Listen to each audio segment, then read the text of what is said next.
Christmas Carol by Charles Dickens. Narrated by Cheryl Bassett. Being a ghost story of Christmas. Stave 1. Marley's Ghost. Marley was dead to begin with. There is no doubt whatever about that. The register of his burial was signed by the clergyman, the clerk, the undertaker, and the chief mourner. Scrooge signed it, and Scrooge's name was good upon change for anything he chose to put his hand to. Old Marley was as dead as a doornail.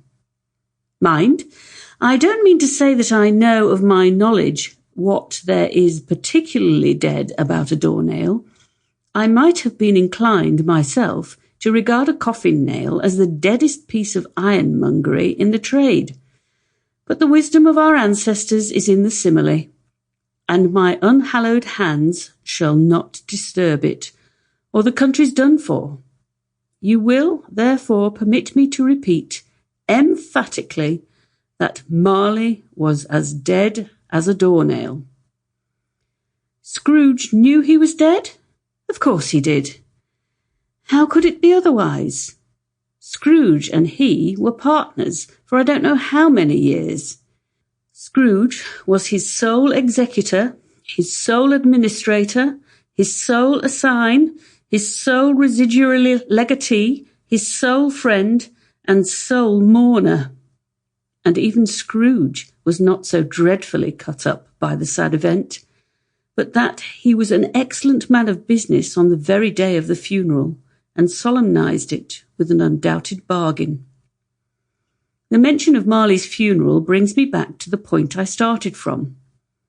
There is no doubt that Marley was dead. This must be distinctly understood, or nothing wonderful can come of the story I am going to relate. If we were not perfectly convinced that Hamlet's father died before the play began, there would be nothing more remarkable in his taking a stroll at night in an easterly wind upon his own ramparts than there would be in any other middle-aged gentleman rashly turning out after dark in a breezy spot. Say St. Paul's churchyard, for instance, literally to astonish his son's weak mind. Scrooge never painted out old Marley's name. There it stood, years afterwards, above the warehouse door. Scrooge and Marley. The firm was known as Scrooge and Marley. Sometimes people new to the business called Scrooge, and sometimes Marley.